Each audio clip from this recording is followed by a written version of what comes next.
Loading into game number 1. It is going to of this best of 1 series in the round of round of 64 in the Go4Heroes Europe Cup number 27. First match gonna be between Casterside and their fellow German team, Team Downfall. And I just noticed another team there. You asked me like which teams to look out for. Dank Meme Squad, despite their name, actually have the potential to go pretty far in this. They did really well last week. Okay, who are the notorious players on the team? There aren't really notorious players. They're just sort of lesser known players who do really well. Alright, so would you like to introduce the team on the left-hand side? Because I need to adjust some sound settings very quickly. Actually, I'm missing the UI, so it's not going to be very pleasant. I definitely need to add that for the next map. And introductions, not really my thing, to be honest. Alright, I'm pretty bad at them. I just finished my sound settings, so it should be fine. So ladies and gentlemen, spawning on the left-hand side in the blue trunks, starting in the bottom lane, it is going to be Freezer playing the Illidan. In the mid lane, it is Grulum playing the Abathur. Heading up to the watchtower, it is Coco on the Sylvanas, Nomi on the Anubarak, and Glukaza, I think that is pronounced, Glukoza on the Malfurion, and together they are cast aside on their opposing team in the red trunks. It is Team Downfall. Starting in the top lane, we have Conflict on the Jada. It is going to be Lassive on the Kael'thas, Kur, I'm guessing that's pronounced, or K1R on the Tyrael, Skartix is on the ETC, and in the bot lane, it is going to be Lord Horst on the Brightwing. Yeah, I don't really do introductions usually, so I think it's probably better, like, if whenever we cast, you always do, like, all of them. Fine with me. Just as long as I do know. So for now, though, not too much happening in the early game. Illidan's managed to get a really nice push out in this bot lane with the help of Abathur. And against a Brightwing, who is pretty much the king of solo laning at the moment, that's not bad at all. Although, there is a polymorph from Brightwing trading really efficiently with Illidan there. Illidan's going to have to lifesteal back up. Abathur jumping onto his head just to make sure he can get some of that lifesteal back without being burst down. First temple spawning, top lane, not too much happening. It's very hard to do well against a Brightwing on the lane like this if you try to do damage to it, because, you know, with all that healing and a shield and all the spells, generally speaking, it's going to be almost impossible to bring it down to low hit points and then kill it. So usually it's probably better to play a lot more passive, and they're just going to trade with the shrines here. We don't really see players trying to, or like teams trying to gain control of both shrines like really hard at the same time, you know, by doing like 3v2 on each. Yeah, not really. It used to be the case, but nowadays it seems to be fight over mid, and whichever team loses mid just goes for top. Because mid is the more beneficial shrine to take, but being top, you don't lose out too much. Abathur's just in the bot lane, soaking the XP from there, so Casterside not really losing too much from this, despite the fact they don't have control of mid. Illidan looking to change that though, but he will be forced to move. Now that Jada's here, diving over the Mercenary to escape. There's the Envenom, but Nomi coming in for the defense. Kura is giving chase though. Freezer does go down, and that is first blood going over to Downfall. Yeah, quite nicely done here. Gonna pull a little bit ahead on the experience here. And Abathur was chased away at the bottom here. Can't really get killed by Brightwing, I think. Would have to be a really far up position. Or just standing completely still with some arcane barrages just flying over the wall. Either way, it's very unlikely to happen. Watchtower currently in favour of the red team, and Casterside just have been dueling for that for quite a while now. And we did see earlier, we saw Jaina running the Envenom. That means she's actually not running any of her mana regen abilities. She's not running the Arcane Intellect, and she's not running the Conjurer's Pursuit. So just purely relying on her damage as opposed to sustain in fights. Yeah, on this map though, I guess it's okay. You know, there's just going to be so many fights happening all the time that picking that, I guess, is really going to help in increasing the overall damage output, at least early on. Maybe if the game was to go for longer, maybe it's not as good, but I think it's gonna do fine for them, you know, as long as they don't particularly, you know, butcher any moves, make any big mistakes. Like clearly, it's the other team's the favorites, but like what do you think actually, like composition-wise? I didn't really ask you earlier, like whose composition do you like better? Composition-wise, I actually really like the composition of Cast Aside due to the fact that they have a pretty reasonable setup with the Abathur on this map. Like, it's not 100% reliant on Illidan composition. They have some really nice fight potential with the Anub'arak. They have a kind of blood for blood, kind of split pushing, kind of Illidan focused comp that can really work out for them, and they have a mule on their side, which is just going to give them a huge advantage. Whereas Downfall are very much reliant on a combination of burst and team fight, which pretty much everyone on Cast Aside except for Malfurion is going to be able to escape from. Yeah, I mean, at this point here, with the pushing at the bottom, with the Giants, they're gonna, I guess, push very, very fast, but against the Sylvanas at the top, yeah. Is it really wise to do this? Well, they do Sylvanas have is almost always gonna push faster. Yeah, they will push faster, but the fact is they are in control of the bottom temple while this is going on. Cast Aside are just completely abandoning this temple for this top push. Illidan is gaining XP in the mid lane though, and Abathur has relocated but is symbioting when he can to either the top lane or the bot lane just to make sure his team gets XP and stays ahead. They will hit level 10 first, and Cast Aside have forced Kael'thas and Jaina to back away from this bot lane to come and defend. They did lose their bottom fort, but they were able to get a fort and all of the bottom towers themselves, and are now going for the middle fort and that Tyrael. Yep, Brightwing TPing to him, and he will survive.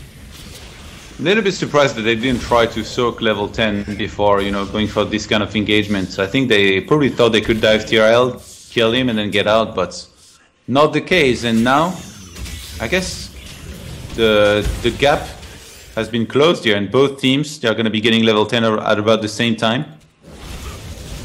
Yep, we will have to see how that does go for them. Web Blast has been taken by Anub'arak, so going to be nice at maybe zoning out possibly the Brightwing, possibly one of the damage dealers in the case, just to make sure that there's no sustain on the side of Downfall at all. ETC just going to be chased down the lane for now, while Cast Aside clears the bottom wave. And the rest of Downfall all just hanging around the mid lane, ready to roam down to the bot lane if ETC chooses to fight, which he may be forced to do. They may have to roam down nowish. But Brightwing already being preoccupied, heading to the top lane to deal with that monstrosity. I don't really like the Web Blast, as good as it is, when you're a single tank, not having Locust Swarm is really going to reduce that tanking capability, in my opinion. I would especially like they're facing two tanks. They are facing two tanks, but Anub'arak, with his current Beetle build, is incredibly powerful, and combined with Malfurion is incredibly difficult to kill, and he does have the healing Beetles, so he's actually going to be healing for quite a lot with just that. And the Web Blast can, one, separate any kind of healer or damage dealer on the side of Downfall, and can, two, interrupt the ETC's mosh pit, which is going to be one of the main reasons they will end up losing if that mosh pit does land on a couple members really effectively. And for now, Illidan going on to ETC, but not committing, just forcing ETC to waste his power side and forcing Brightwing to come down and abandon that top lane. Yeah, I mean, at this point, both teams, they've not been fighting too much. For a game being on the Sky Temple, I have to say, they've been, pretty passive, dancing around a little bit. Yeah. Only one single kill has been made, but I think things are about to change here, because they're probably going to fight for the bottom shrine. Coming in with the flank. There's the judgment onto Sylvanas. That mosh pit, though. What was that?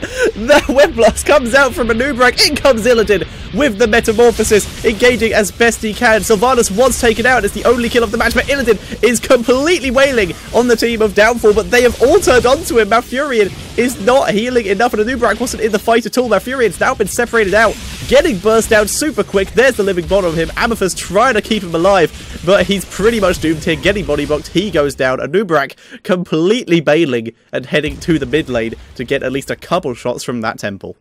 Wow, even though they were behind in experience, at this point they can just, I guess, get both temples. I mean, Nomi's gonna try to buy some time in the middle. I guess the timers are not that long though. Like, Illidan just came back into the game. Malfurion's only 10 seconds away from his spawning, so they might be able to contest here that shrine in the middle. They are actually heading to the bot lane because so many people did come to the mid lane. They know that the bot lane is actually relatively undefended right now, so Sylvanas and the Anub'arak both heading into the Brightwing, interrupt the teleport. Envenom has been used, and Brightwing does get taken down. Very nice. There's the Web Blast onto ETC here. Kael'thas just bailing here, and nice knock up there by the Kael'thas, but now ETC being engaged upon. The Phoenix, though, will zone out the members of Cast Aside and prevent them from killing off that ETC. Well played by Downfall, but Cast Aside do gain control of this bottom temple. Mid temple has completely been taken by Downfall, though. I don't even want to imagine what that fight would have been like if the ETC had like a relevant mosh pit. Yeah, that was really weird. That was so bad. He didn't even power slide first. Just sort of just walked in, and just like, "Yep, I'm here now, mosh pit," and that was it. He was covering the retreat, maybe. I don't know. Maybe it was all calculated, but if it was all calculated, he is so much better than me that I can't even comprehend it. Because to me, that was stupid. But whatever. He probably misclicked. I don't know. Yeah, I assume so. I'm sure what happened. And yeah, we were right. We are seeing the 6th sense out of Illidan and the Spell Shield out of Anub'arak, just keeping themselves safe due to the amount of ability damage coming out of Downfall. And on the side of Downfall, we have the double Ice Block coming in from the Brightwing with the normal Ice Block, and the improved Ice Block coming down from Jaina. So a bit of survivability on their side. Kael'thas doing it his own way with the flamethrower, just allowing him to fight from further away, keep himself safe that way. And ETC, not giving a damn, has taken groupies, keeping his team alive and healthy, and the imposing will from Tyrael is going to be a massive thorn in Illidan's side. ETC is all about the team play, man. We saw it with that ult. Actually, I'm a big fan of Sprint rather than Ice Block, but I think against an Illidan and just the comp that they are facing, Ice Block is probably better in this game. Yeah, oh, here they come. ETC going in. He gets the mosh pit this time, but Judgment pushes Malfurion out of it. Malfurion healing Sylvanas as best he can. Web Blast was used. Illidan coming in with the Metamorphosis is going after Tyrael. Tyrael is very low, but it already used his imposing will, forcing the enemy to back out. And no one died in that fight, and the easy cap does go over. Illidan still chasing on to ETC here. Anub'arak with the 4-man knock-up, and the chase does continue. Another great knock-up from Anub'arak there. Illidan chasing on to Jaina, but the polymorph does stop him, killing her off. Illidan is still chasing on to Tyrael. Tyrael gets out somehow, and Illidan has dived too far. He does go down. Kael'thas coming in from above is going to deal some damage. There is the Blizzard, slowing the retreating members of Cast Aside. Anub'arak burrows. Malfurion does go down. Sylvanas will escape. Anub'arak won't be so lucky. He goes down, and this will be a free boss going over to Downfall. Nicely done here. They disengage very nicely. I don't know why. You know, they chase so far out. They dove too greedily and too deeply, and as such, they gave over what little lead they had to the team of Downfall. However, Sylvanas is getting a bit of the mid-temple due to the fact that this boss is being taken. However, once it has been taken, there's only one place for Downfall to go, and that is to hunt down this Sylvanas. Abathur has been putting in some work, by the way, at top. He has. He's like the only reason they're in this game, XP-wise. Yeah, doing a pretty good job for himself. Like, oh my god, damage-wise. Yeah, doing really good as well. Fantastic job. Yeah, I don't know, like, winning fights with that comp here with the Illidan seems like really difficult. Like, you need a perfect fight, a perfect engagement, which so far they haven't really been able to get. Yep. Except, you know, that first fight, as much as the mosh pit was really missed, everything else was like, okay. Yeah. For the red team, you know, for them to win it. The Mule's gonna get taken out here at the top. Yeah, Mule's been buying them quite... No, Mule's does survive, just. And that Mule's been buying Cast Aside quite a bit of time. They are being sneaky here. Not sure what they're waiting for. Easy Camp isn't up for another minute. And Freezer can't actually fit into the bush. They're going to move to a bigger one. But, yeah, this could be the time in the game where Cast Aside can really make a difference. Where are they going? I'm guessing they're just going to try and sneak that bottom keep, maybe? Looks like it. I think they were just doing a trap, maybe hoping that the other team would come and contest their easy camp, because it's like 10 seconds away now. Well, it was in a minute by the time they were there. They wasted a lot of time, still 30 seconds before it comes up. Yeah. So they're just going to grab the towers and leave, which does get them their level 17. Which is fine. They already, though, have their free Blood for Buds, and this is the time in the game where they can really make a difference, where they might be able to burst down one of the members of Downfall. And I feel like we've only been fighting in this game, like here at the bottom side of the map. Every single time the fights take place here. Let's see if we can see it better. Just in time! ETC gonna be diving in there and stealing that Easy Camp. He does get Web Blasted to prevent any further pursuit, but Easy Camp does go over to Downfall, and once again, Cast Aside in full retreat. Yeah, that web blast. Not sure why I used that here. I think it was not just really an escape useful thing, just in case. But it was a bit unnecessary, but it was just a safety thing, if I had to guess. Oh, by the way, yeah, I didn't talk about it yet, but we still have a Bright being used on the Brightwing. We've seen more and more, players shifting away from that, not really picking it anymore. But I guess that guys like me is old school, man. I'm never gonna let go of Bright. I'm always gonna pick Bright. Bribe is a lovely ability. A lot of Brightwing's level 1s are actually fairly decent. She can get away with them all. Sylvanas doing a good job of delaying this, and oh dear, Ignite plus Flamethrower going to be dealing a lot of damage there and really help the siege coming in from Downfall. And Nubarak was holding mid-temple for a while, but he needs to come and help his team. ETC and Tyrael roaming very far forward. Mule being dropped very far back. Just make sure it doesn't get picked off too quickly. They're going to engage. Yeah, there's the waiting arrow, lands on both the assassins, and Nubarak coming in does not land, and the mosh pit has caught out Sylvana. She does go down. Illidan is in the backline, but now is completely surrounded. The Nubarak's there with him. Metamorphosis comes down, he takes down Kael'thas, but Illidan now in a complete retreat. He turns around to go back in for Jaina, but gets stunned by ETC. He gets taken down, and that's what happens if you don't have a quick healer, like an instant heal like Ufa. Yeah. You just get burst down. The Malfurion heal does not heal quick enough for this kind of thing. It was funny, actually, he was standing in the back by himself using Tranquility just for himself. Like, it was like his own private healing ultimates. Yeah, he can't follow fast enough. He was not able to get near enough. However, Red Team's core is under attack. Abathur continuing to put in the work here. There is a hard camp and a small minion wave here, which is wailing on the shield. And the Temple was taking a couple shots at those keeps, but Jaina has cleared the wave. Nubarak just contesting this mid-temple for the moment, just buying time, but Brightwing is already on the bottom one. Mafurion and Abathur, and a Nubarak versus ETC and Tyrael in this mid lane. But with Jaina joining, this will be cast aside, having to retreat. Nomi being forced to burrow charge out of there, but here's Brightwing as well. Where is the Polymorph? Needs to be able to pick him off. Web Blast going down onto Jaina. Nomi in full retreat. Nice route from Malfurion, and that will allow Nomi to survive. But in comes Sylvanas, looking to maybe turn around the fight, but no way they're going to be able to get that. They're going to retreat and head to the spot lane. Just get a couple shots out of that temple.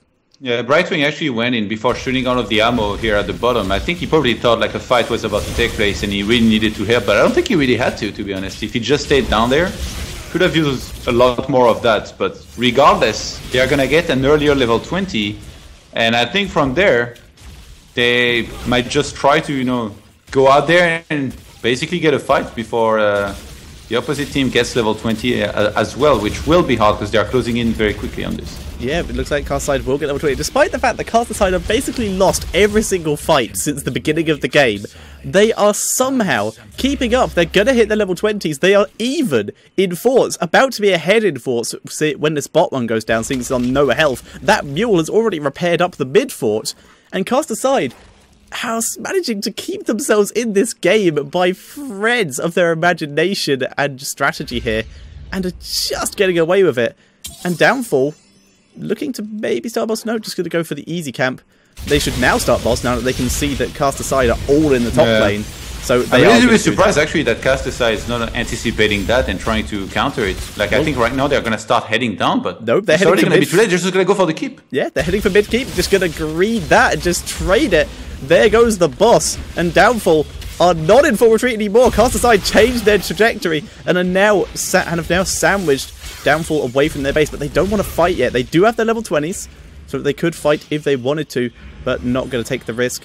The abilities we have on the level 20s, we have the Tour Bus coming out of ETC, ult upgrade on the Tyrael as well. Storm Shield coming out of Brightwing, double bot of Storm from Kael'thas and Jaina. Non-decided Casterside, Storm Shield from the Malfurion.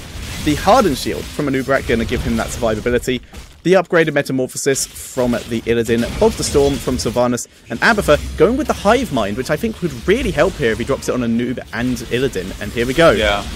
We're going to see the fight. Judgment comes in onto Illidan. He gets burst down with the Polymorph. Wailing Arrow comes in. Nomi is already low. Tyrael is continuing to chase in. ETC gets the mosh pit onto a Nubarak. And then Tour Bosses onto Sylvanas. And that is going to be game over. Bosses on the core. Malfurion's only one left alive. And GG. Team Downfall going to be taking the game. And we'll move on to the round of 32. Well, so much for Casterside winning the whole thing, right? Yep, that's what I was that's what I thought. They've been doing really well, but Downfall just dominating that game from start to finish, and I think that might have been a team comp victory. Nothing the caster side did. They had a good idea that just didn't really work in theory. I don't think it was a good idea, man. That Malfurion pick, I still don't get it. No, I agree. Like, even in that last fight, he used Tranquility again for just, I think it was him and Sylvanas in the back, while Illidan just got bursted instant. Yeah, and Uther would have made more sense there, the Divine Shield, and it gives them a bit more CC, which could have helped out. The Rhaegar, Ancestral, plus the extra damage from the Storm Shield. I'm very confused. It just didn't work. I wonder for you, what are tier 1 heroes right now? I don't like tier lists. I think that every hero has a situation that they can be running and can work in. Okay. There are heroes who are terrible. I'm not particularly a big fan of tier list, but for me right now, like some of the strongest heroes in the game are like Jaina, Sylvanas, Johanna, and Kael'thas. Like these 4 together, if you can get them on the team, I think like you almost can't lose. And in this game, draft-wise, there was only, I think, Sylvanas on one side, and on the other side you had Jaina and Kael'thas. Yeah, Jaina and Kael'thas, and then they had ETC, which is still very strong tank, TL, very strong tank, and then Brightwing, one of the 3, household names in terms of support. That's very, very good. Yeah. Or I guess 3 to 4. Whereas on the other side, you had like this very weird comp with Malfurion that doesn't make sense with an Illidan. Like from there already, I could already feel that it was going to be a really tough game to win. But sometimes you never know. Like you see an Illidan having like a out of his game, out of his mind crazy game and just doing the work for everybody. But this wasn't one of those games, I guess. Yeah, like he was the reason for a couple of their kills, but just a couple doesn't win a game. And Nubarak, I actually agree with what you said earlier. The Web Blast is nice, could have interrupted mosh pits, apart from the fact that the mosh pits were pretty much always on a Nubarak, whereas the Locust Swarm might have actually been able to keep him alive, good at giving him that bit more sustain, and it does a very decent amount of damage. When you're in the middle of a fight with squishies like Jaina and Kael'thas, that Locust Swarm can easily make the difference between them surviving or just completely getting annihilated in the fight. So caster side just not really picking right into this comp, and Downfall playing very, very well, able to take the game. We'll be moving on to the round of 32. Let me check if they have an opponent yet. The last mosh pit, by the way, was really nice. Yes, like he got one and then he power slides. He power slide away and cost somebody else. He'd made up for the first one, I think, quite nicely. Absolutely agreed. So doesn't look like they have an opponent yet. They're going to be going up against either Abatha Stole My Bike or Thuglifers, sorry. How do they come up with this shit? I don't know. Well, we have Dank Meme Squad. No Abatha, please. There's quite a few. We're good for that in the EU. Where is it that I can download the latest UI from Ali? It's Twitter. We'll have the latest one. I'm checking if I can find it.